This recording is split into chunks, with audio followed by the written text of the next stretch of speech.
5 जनवरी 2005 California Caltech की एक small office में एक एस्ट्रोनॉमर अपने कंप्यूटर स्क्रीन पर झुका हुआ था, थका हुआ मगर जिद से भरा हुआ उन इमेजेस को मैन्युअली स्कैन कर रहा था जिन्हें उसके अपने सॉफ्टवेयर ने महीनों पहले रिजेक्ट कर दिया था।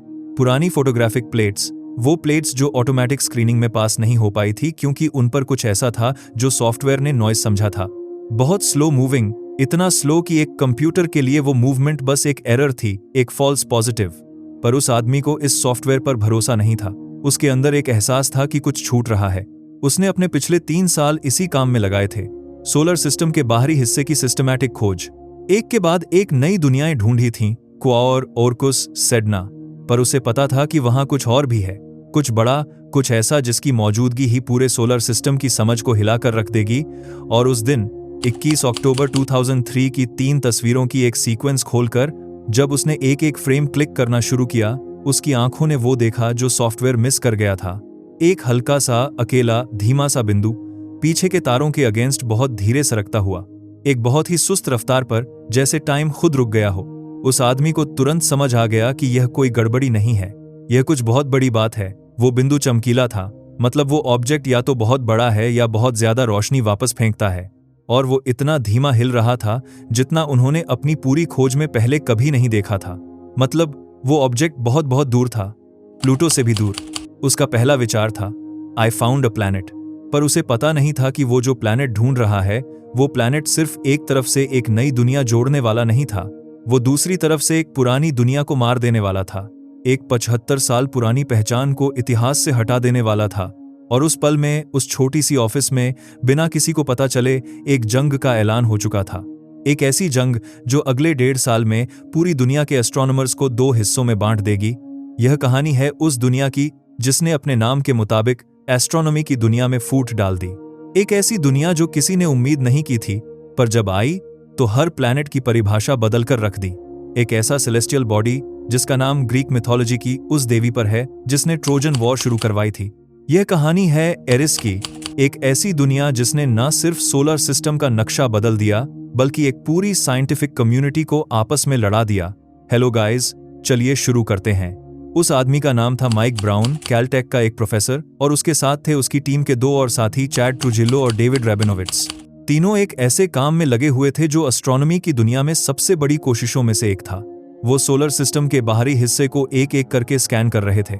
वो पूरे आसमान की एक लिस्ट बना रहे थे, हर वो कोना जो नेपट्यून के पार था।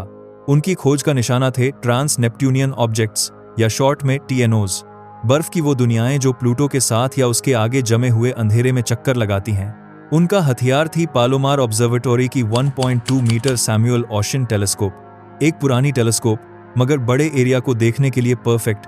हर रात वो आसमान का एक बड़ा हिस्सा कैप्चर करते थे, फिर उन तस्वीरों को एक खास सॉफ्टवेयर से जांचते थे जो हिलते हुए ऑब्जेक्ट्स को फ्लैग करता था। यह सॉफ्टवेयर तब फ्लैग करता जब कोई object 1.5 arc seconds per hour से ज्यादा तेज हिल रहा हो। उससे धीमा कुछ भी सॉफ्टवेयर अपने आप किनारे कर देता था। और यही ब्राउन को प्रॉब्लम दिखी, क्योंकि अगर वहां कुछ बहुत दूर है, कोई बड़ा ऑब्जेक्ट प्लूटो से भी आगे, तो उसकी हलचल इतनी धीमी होगी कि सॉफ्टवेयर उसे मिस कर देगा। 3 साल काम करने के बाद ब्राउन ने तय किया कि वो खुद उन रिजेक्ट की हुई प्लेट्स को अपनी आंखों से देखेगा। एक ऐसा काम जिसमें कोई शान नहीं थी, हजारों तस्वीरें, हर एक को अलग अलग देखना अपनी आंखों से, महीनों की मेहनत। और आखिरकार जनवरी 2005 की उस सुबह, उन 3 तस्वीरों में, अक्टूबर 2003 की उस सीक्वेंस में, उसे वो बिंदु मिल गया। ब्राउन ने तुरंत ट्रूजिलो और राबिनोविट्स को बुलाया। तीनों ने मिलकर उस ऑब्जेक्ट पर नजर रखनी शुरू की। उन्होंने उसे एक टेम्पररी नाम दिया, 2003 UB313, एक सूखा सा टेक्निकल नाम जिसमें कोई जान नहीं थी। पर खुद आपस में उन्होंने उसे एक और नाम दिया था, एक सीक्रेट निकनेम, एक ऐसा नाम जो उन्होंने सालों से बचाकर रखा हुआ था इस खास पल के लिए। उन्होंने उसे कॉल किया ज़ेना, उस टीवी शो की वॉरियर प्रिंसेस के बाद जो 1990s में बहुत पॉपुलर थी। लूसी लॉलेस का किरदार, चमड़े के कपड़ों में एक योद्धा जो मिथोलॉजिकल दिग्गजों को हराती थी। ब्राउन और उसकी टीम ने उस निकनेम को बचाकर रखा हुआ था, एक वादे के तहत, यह नाम सिर्फ उस पहले ऑब्जेक्ट को मिलेगा जो वो ढूंढेंगे जो प्लूटो से बड़ा होगा। और 2003 UB313 ने वो शर्त पूरी कर दी थी। शुरुआती अंदाजों ने बताया कि यह प्लूटो से बड़ा था, मतलब यह वो था जिसका वो इंतजार कर रहे थे। और जब बाद में उन्होंने इसके चारों तरफ एक मून डिस्कवर किया, तो उस मून को भी एक निकनेम मिला, गैब्रियल। ज़ेना की साइड किक के बाद एक छुपी हुई दुनिया उन तीनों साइंटिस्ट्स के दिमाग में बन रही थी, जिसमें पॉप कल्चर और कटिंग एज साइंस एक दूसरे में घुले हुए थे। ब्राउन की टीम ने तय किया था कि वो अभी कोई अनाउंसमेंट नहीं करेंगे।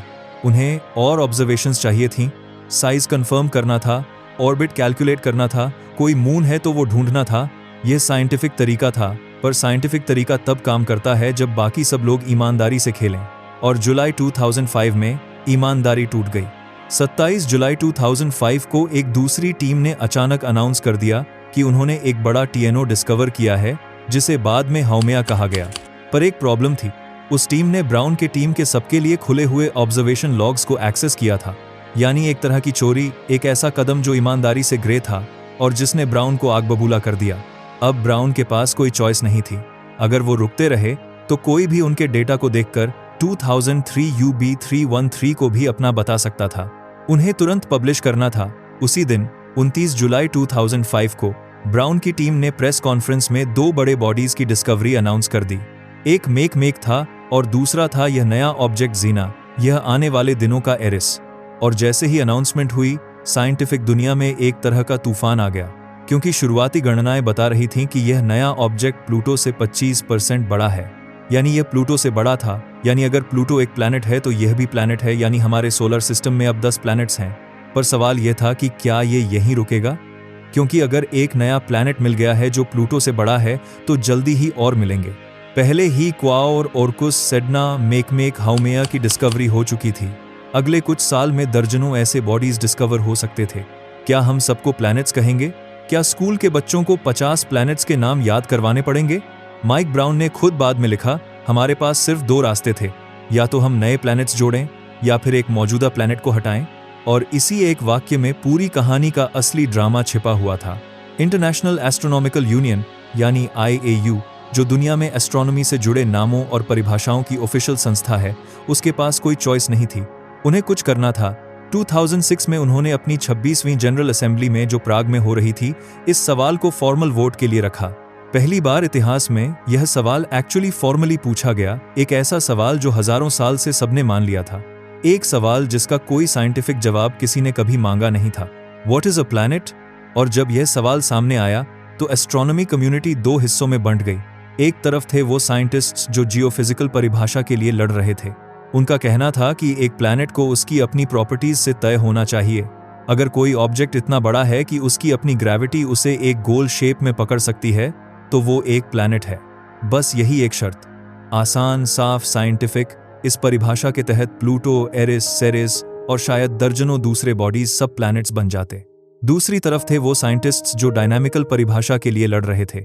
उनका कहना था कि एक प्लैनेट सिर्फ अपनी शेप से तय नहीं होता, बल्कि अपनी ग्रेविटी के असर से भी। एक असली प्लैनेट वो है जो अपनी ऑर्बिट के चारों तरफ सबसे ज्यादा ताकतवर हो, उसने अपने आसपास का इलाका साफ कर दिया हो, यानी जिसके आसपास के बाकी छोटे बॉडीज या तो उसकी ग्रेविटी में फंसे हुए हैं या उसकी ऑर्बिट से बाहर फेंक दिए गए हैं। प्लूटो इस शर्त पर फेल होता था। उसकी ऑर्बिट काइपर बेल्ट में थी। हजारों बाकी आइसी बॉडीज के बीच उसने अपना इलाका साफ नहीं किया था। और एरिस भी इसी कैटेगरी में आता था। और वोटिंग वाले दिन एक ऐसा स्कैंडल हुआ जिसे आज भी प्लैनेटरी साइंटिस्ट कभी नहीं भूलते। कॉन्फ्रेंस 10 दिनों की थी। वोटिंग आखिरी दिन रखा गया था। उस कॉन्फ्रेंस में कुल 2500 लोग थे दुनिया भर से। पर आखिरी दिन तक जब एक्चुअल वोट होना था, तब तक ज्यादातर साइंटिस्ट अपने अपने देश वापस जा चुके थे। केवल 424 एस्ट्रोनॉमर्स बचे थे जब वोट हुआ, यानी पूरी दुनिया की एस्ट्रोनॉमी कम्युनिटी का एक छोटा सा हिस्सा। और 424 में से डायनामिकल परिभाषा जीत गई। IAU ने रेजोल्यूशन 5A पास की। एक 3 हिस्सों वाली परिभाषा प्लैनेट की। पहला, उसे सन के चारों तरफ ऑर्बिट करना चाहिए। दूसरा, उसे हाइड्रोस्टैटिक इक्विलिब्रियम में होना चाहिए, मतलब अपनी ग्रेविटी से गोल शेप में। और तीसरा, सबसे जरूरी, उसे अपना आसपास का इलाका साफ किया हुआ होना चाहिए। प्लूटो तीसरी शर्त पर फेल हो गया और इस एक वोट के साथ प्लूटो, जो 1930 से सोलर सिस्टम का 9वां प्लैनेट था, जो हर पाठ्य पुस्तक में था, जो हर बच्चे के सबक में था, जो हर बच्चे की कल्पना का हिस्सा था, उसे डिमोट कर दिया गया। एक नई कैटेगरी बनाई गई, ड्वार्फ प्लैनेट। एक ऐसी कैटेगरी जिसमें प्लूटो और एरिस दोनों डाल दिए गए। एक बहुत बड़ा पल, एक ऐसा पल जिसके बाद सोलर सिस्टम ऑफिशियली 8 प्लैनेट्स का बन गया। पर इसका असर सिर्फ एस्ट्रोनॉमी कम्युनिटी तक नहीं रुका, इसने पूरी आम जनता को भी हिला दिया। अमेरिकन स्लैंग डिक्शनरीज में एक नया शब्द जुड़ा, प्लूटोड, मतलब बेइज्जती से डिमोट किया हुआ। 3 यूएस स्टेट्स ने आईएयू के फैसले को ऑफिशियली खारिज किया। न्यू मैक्सिको ने तो प्लूटो प्लैनेट डे डिक्लेयर कर दिया। कैलिफोर्निया स्टेट ने एक रेजोल्यूशन पास किया आईएयू के खिलाफ। एक साइंटिफिक फैसले ने पॉप कल्चर को इस तरह छुआ था जैसा शायद ही पहले कभी हुआ हो। और ब्राउन, वो अब हमेशा के लिए एक नई पहचान के साथ जाने जाते थे, द प्लूटो किलर। बाद में उन्होंने अपनी बुक का टाइटल रखा how I killed Pluto and why it had it coming. पर असली ड्रामा अभी शुरू हो रहा था, क्योंकि आईएयू की परिभाषा में खामियां थीं और जानकारों ने तुरंत उन्हें उजागर करना शुरू कर दिया। पहली, क्लियर्ड द नेबरहुड। यह बात साफ नहीं थी। कितना साफ? कितने %? कोई पक्का नंबर नहीं था। दूसरी, परिभाषा की पहली शर्त इन ऑर्बिट अराउंड द सन बस हमारे सोलर सिस्टम पर लागू होती थी। हजारों एक्सोप्लैनेट्स जो दूसरे स्टार्स के चारों तरफ ऑर्बिट करते हैं, उन्हें यह परिभाषा कवर नहीं करती थी। एलन स्टर्न, जो न्यू होराइजन्स मिशन के लीड साइंटिस्ट थे, उन्होंने कहा था अगर अर्थ प्लूटो की ऑर्बिट में होती तो वो भी प्लैनेट नहीं होती, क्योंकि वो उस दूरी पर अपना इलाका साफ नहीं कर पाती। यह परिभाषा इतनी बेतुकी है कि यह अर्थ को भी प्लैनेट होने से रोक सकती है, और इस परिभाषा को हम एक्सेप्ट कैसे कर सकते हैं? यह परिभाषा एक यूनिवर्सल, साफ सुथरा सिद्धांत नहीं था। यह एक तुरंत फुरत बनाया हुआ, विवादित, सिर्फ हमारे सोलर सिस्टम के लिए जुगाड़ था। एक ऐसा जुगाड़ जो खास तौर पर इसलिए बनाया गया था ताकि प्लूटो और एरिस को बाहर रखा जा सके। एक पॉलिटिकल हल जिसे साइंटिफिक कपड़े पहनाकर पेश किया गया था। और यह बहस आज तक खत्म नहीं हुई है। पिटिशंस घूमी है। प्लैनेटरी साइंटिस्ट्स ने अपनी अलग परिभाषा यूज करना शुरू कर दिया है। आज भी अगर आप किसी प्लैनेटरी साइंस कॉन्फ्रेंस में जाएं, तो आप साइंटिस्ट को प्लूटो और एरिस को प्लैनेट कहते हुए सुनेंगे। आईएयू की ऑफिशियल परिभाषा के बावजूद एक चुपचाप चलती हुई बगावत जो आज तक चल रही है। पर बहस छोड़ो, अब वो शरारत करने वाली दुनिया जिसने यह सब शुरू किया था, उसे एक नाम चाहिए था। ब्राउन और उनकी टीम को एक प्रपोजल भेजना था, और यहाँ इस कहानी का एक और चैप्टर शुरू हुआ। ब्राउन ने पहले परसेफनी पर सोचा था, प्लूटो की पत्नी का नाम ग्रीक मिथोलॉजी में एक खूबसूरत चॉइस जो मिथोलॉजी से सीधे प्लूटो से जुड़ी हुई थी। पर एक प्रॉब्लम थी। 399 परसेफनी नाम का एक माइनर प्लैनेट पहले से था, और एक क्लासिफाइड ऑब्जेक्ट को पहले से इस्तेमाल हुआ नाम नहीं मिल सकता था। फिर आया जेना, डिस्कवरी टीम का सीक्रेट निकनेम। जनता ने इसे बहुत पसंद किया था। एक पोल में जेना ने परसेफोने के बाद चौथा रैंक स्कोर किया था, पर आईएयू फॉर्मल निकनेम स्वीकार नहीं करता। ब्राउन के पास एक और आइडिया थी। उनकी अपनी एक बेटी थी, लीला। उन्होंने अपनी वेबसाइट पर यूआरएल रखा था प्लैनेट लीला, और हाउमेया वाली खींचातानी में यह यूआरएल लीक हो गया था। लिला नाम भी सोचा जा रहा था, पर ब्राउन ने छोड़ दिया, क्योंकि वो किसी और साइंटिस्ट को बेवजह नाराज नहीं करना चाहते थे। आखिरकार ब्राउन ने एक नाम पर सोच लिया, Eris, Greek goddess of strife, यानी झगड़े की देवी। एक ऐसी देवी जिसकी ओरिजिन कहानी इस पूरी कहानी से परफेक्टली मेल खाती थी। ग्रीक मिथोलॉजी में एरिस वो देवी थी जिसे पेलियस और थेतिस की शादी में नहीं बुलाया गया था, और इस अपमान से तिल मिलाकर उसने एक सुनहरा सेब शादी में फेंक दिया। उस सेब पर लिखा था, सबसे खूबसूरत के लिए। और बस इस एक सेब ने 3 देवियों, हेरा, अथीना और एफ्रोडाइट के बीच ऐसा झगड़ा करवा दिया कि ट्रोजन वॉर शुरू हो गई। एक ऐसी जंग जो दशकों चली, हजारों लोगों की जान गई। एरिस ने अपनी ना बुलाए जाने की जलन को झगड़े के एक ऐसे शोले में बदल दिया जिसने पूरी प्राचीन दुनिया को हिला दिया। और 2005 में इस सेलेस्टियल बॉडी ने वही किया था। उसने अपनी अचानक एंट्री से एस्ट्रोनॉमी की दुनिया में एक सुनहरा सेब फेंक दिया था। एक ऐसा झगड़ा शुरू कर दिया था जिसने प्लूटो को मार दिया था और प्लैनेट की परिभाषा को हमेशा के लिए बदल दिया था। सितंबर 2006 में आईएयू ने ऑफिशियली एरिस नाम स्वीकार कर लिया, और जो मून ब्राउन ने 2005 में केक टेलीस्कोप से डिस्कवर किया था, उसे नाम मिला डिस्नोमिया। एरिस की मिथोलॉजिकल बेटी, अराजकता की देवी, एक 3 मतलब वाला नाम। पहला, मिथोलॉजी के हिसाब से सही। दूसरा, ब्राउन ने इसे अपनी पत्नी डायन के नाम के मेल के लिए चुना। और तीसरा, एक ऐसा कनेक्शन जो किसी ने प्लान नहीं किया था। लूसी लॉलेस ने टीवी में जेना प्ले किया था। लॉलेस नाम डिस्नोमिया के मतलब लॉलेसनेस में छुपा था, एक खास इरादे की तरह जो अनजाने में हो गया। ब्रह्मांड ने यह नाम भी खुद लिखा था, पर असली ट्विस्ट अभी आना बाकी था। 5 साल बाद 2010 में साइंटिस्ट्स को एक दुर्लभ मौका मिला। एरिस एक दूर के तारे के बिल्कुल सामने से गुजरने वाला था, एक ऐसी घटना जिसे स्टेलर ऑकल्टेशन कहते हैं। जब वो गुजरेगा, उस तारे की रोशनी कुछ सेकंड्स के लिए रुक जाएगी, और अर्थ पर अलग अलग जगहों से उस रुकावट का टाइम मापकर साइंटिस्ट्स एरिस का सही डायमीटर कैलकुलेट कर सकते थे। एक एकदम सटीक माप, बिना एटमॉस्फेयर की धुंधलाहट के। और जब वो पल आया और नंबर्स निकाले गए, तो जवाब कुछ ऐसा निकला जो किसी ने सोचा नहीं था। एरिस का डायमीटर था 2326 किलोमीटर्स और प्लूटो का डायमीटर, जिसे बाद में 2015 में न्यू होराइजन्स ने सटीक माप किया, वो था 2377 किलोमीटर। मतलब एरिस एक्चुअली प्लूटो से थोड़ा छोटा था। पूरे 5 साल ब्राउन्स टीम के शुरुआती अंदाजे, जिनके आधार पर पूरी प्लैनेट की परिभाषा बदली गई थी, वो अंदाजे थोड़े गलत थे। एरिस बड़ा नहीं था, वो छोटा था। पर एक प्रॉब्लम थी, एरिस का मास अब भी प्लूटो से 27% ज्यादा था। मतलब छोटे आकार में ज्यादा मैटर ठूंसी हुई थी। यानी एरिस काफी ज्यादा घना था। जहां प्लूटो का घनत्व था 1.85 ग्राम्स पर क्यूबिक सेंटीमीटर, एरिस का घनत्व था 2.43। यह एक बड़ा फर्क था और इसने एक बहुत दिलचस्प कहानी बताई। प्लूटो लगभग 70% पत्थर और 30% बर्फ का मिश्रण है, पर एरिस का बनावट अलग है। एरिस ज्यादातर पत्थर है, ऊपर बर्फ की बस एक पतली परत के साथ। एक पत्थर का दिल बर्फ के खोल के अंदर, एक ऐसी दुनिया जिसका बाहरी रूप एक धोखा है। बाहर से वो एक बर्फ का गोला लगता है, पर अंदर गहराई में वो एक पत्थर का दैत्य है। और एरिस की सतह, वो सोलर सिस्टम की सबसे चमकदार सतहों में से एक है। एरिस का आल्बेडो 0.99 है। मतलब वो उस पर पड़ने वाली सनलाइट का 99% वापस फेंक देता है। यह नंबर इतना बड़ा है कि यह लगभग नामुमकिन है। यह कैसे मुमकिन है? यह एक ऐसी प्रक्रिया की वजह से है जिसे एटमॉस्फेरिक कोलैप्स कहते हैं। एरिस की ऑर्बिट एक बहुत बड़ी अंडाकार है। उसकी सबसे पास की दूरी पर, पेरिहीलियन पर, वो 38 एस्ट्रोनॉमिकल यूनिट सन से दूर है, यानी प्लूटो की एवरेज दूरी के बराबर। पर उसकी सबसे दूर वाली जगह पर, अफीलियन पर, वो 98 एस्ट्रोनॉमिकल यूनिट्स दूर चला जाता है। लगभग 15 बिलियन किलोमीटर, प्लूटो की दूरी का 3 गुना। और एक पूरा चक्कर उसे 557 अर्थ ईयर्स लेता है, 5.5 सदियां एक चक्कर के लिए। और जब एरिस उस अफेलियन की तरफ बढ़ता है, बहुत गहरी ठंड की तरफ, उसकी पतली एटमॉस्फेयर, जो ज्यादातर नाइट्रोजन और मेथेन से बनी है, जमने लगती है। पूरी तरह से वो एटमॉस्फेयर लिटरली सतह पर गिरने लगती है, एक ताज़ा चमकदार बर्फ जैसी परत में। जरा सोचो, एक पूरे प्लैनेट पर हवा खुद को बर्फ बनाकर सतह पर बिछा देती है। और जब एरिस वापस पेरिहीलियन की तरफ आता है, 280 साल बाद, वो बर्फ फिर से गैस में बदल जाती है, एटमॉस्फेयर को नया कर देती है। एक ऐसा साइकिल जो हर 557 साल में एक बार होता है। यानी एरिस पर मौसम नहीं है, वहां युग है। एक एटमॉस्फेयर वाला युग, फिर एक एटमॉस्फेयर जमने वाला युग। दोनों सदियों लंबे, दोनों एक नाच में बंधे हुए। एक ऐसा नाच जो अरबों सालों से चल रहा है और अरबों सालों तक चलता रहेगा। और इस बहुत गहरी ठंड में, इस जमे हुए अंधेरे में, साइंटिस्ट्स ने हमेशा एरिस को एक मरी हुई दुनिया माना था। एक बर्फ का गोला जो सिर्फ फ्रॉस्ट और सनलाइट के बीच लटकता है। एक जमा हुआ खाली खोल जिसमें कुछ नहीं हो रहा। पर 2024 में जेम्स वेब स्पेस टेलीस्कोप ने एक ऐसी खोज दी जिसने यह सोच तोड़ दी।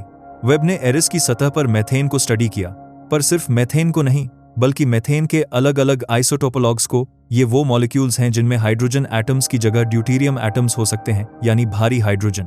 और एक प्लैनेटरी बॉडी पर ड्यूटेरियम टू हाइड्रोजन का अनुपात साइंटिस्ट्स को बता सकता है कि वो मेथेन कहां से आई। अगर मेथेन प्राचीन थी, मतलब सोलर सिस्टम के बनने से बची हुई, तो DH रेशियो बहुत ज्यादा होता। पर वेब ने जो रेशियो मापा, वो मध्यम था। यह बता रहा था कि वो मेथेन प्राचीन नहीं थी। वो मेथेन एरिस के अंदर गहराई में बन रही थी। गर्म प्रक्रियाओं से, मतलब एरिस के पत्थर के दिल के अंदर गर्मी की हलचल चल रही थी, शायद बहुत गर्म हलचल। लीड साइंटिस्ट क्रिस्टोफर ग्लाइन ने इसे बहुत खूबसूरती से कहा, we see some interesting science of hot times in cool places.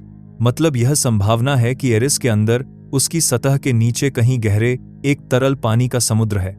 एक ऐसा समुद्र जो उस पत्थर के दिल की गर्माहट से जिंदा है।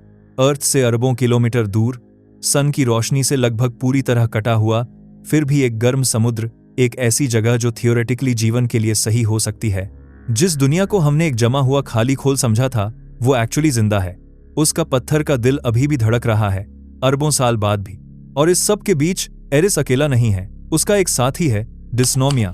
डिस्नोमिया एरिस का इकलौता नोन मून। माइक ब्राउन और केक ऑब्जर्वेटरी की टीम ने उसे सितंबर 2005 में डिस्कवर किया था। एक ऐसी टेलीस्कोप से जिसमें अडैप्टिव ऑप्टिक्स थी। एक ऐसी टेक्नोलॉजी जो अर्थ्स एटमॉस्फेयर की धुंधलाहट को रियल टाइम में ठीक कर देती है। और जब वो टेक्नोलॉजी एरिस पर पॉइंटेड हुई, तो उसके ठीक बगल में एक हल्का सा साथी दिखा।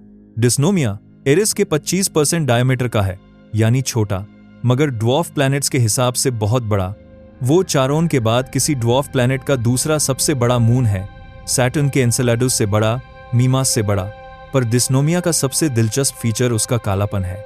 जहां एरिस एकदम सफेद है 99% आल्बेडो के साथ, डिस्नोमिया कोयले से भी ज्यादा काला है। उसकी सतह की बनावट पूरी तरह से अलग है, उन चमकदार बर्फों का कोई निशान नहीं जो एरिस को ढकती हैं। यह फर्क क्यों?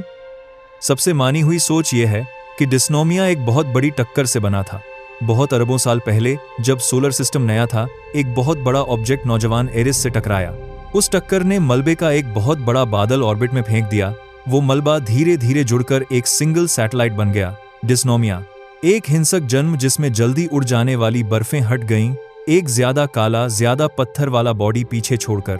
एरिस की कहानी अपनी नेमसेक देवी से और भी ज्यादा मेल खाती जा रही है। उसकी बेटी, अराजकता की देवी, अराजकता से जन्मी हुई, एक ऐसी मून जो उस पेरेंट दुनिया के चारों तरफ चक्कर लगाती है जिसने सोलर सिस्टम के पुराने नियमों को उलट दिया। और तब से अरबों साल हो गए हैं, एरिस और डिस्नोमिया अपने अनंत नाच में बंधे हुए हैं। सोलर सिस्टम के जमे हुए किनारे पर, सनलाइट की एक हल्की सी झलक पर, एक ऐसी जगह जहां टाइम खुद रुका हुआ लगता है। और माइक ब्राउन, वो आज भी उसी कैलटेक में है, उसी फील्ड में, पर अब वो जाने जाते हैं द प्लूटो किलर के नाम से। एक ऐसा खिताब जो कुछ साइंटिस्ट के लिए अपमान है और कुछ के लिए सम्मान, पर ब्राउन खुद एक अलग नजरिया देते हैं। उन्होंने एक इंटरव्यू में कहा, एरिस ने प्लूटो को नहीं मारा, उसने प्लूटो का असली परिवार दिखाया। और शायद यही है इस पूरी कहानी का सबसे जरूरी सच। दशकों तक हमारा सोलर सिस्टम का मेंटल नक्शा गलत था। हम 8 प्लैनेट्स जानते थे और फिर एक अजीब सा बाहरी, प्लूटो, एक ऐसा प्लैनेट जो बाकी सबसे बुनियादी रूप से अलग था। उसकी ऑर्बिट अंडाकार थी जब बाकियों की गोल, उसका झुकाव टेढ़ा था जब बाकी एक ही प्लेन में थे।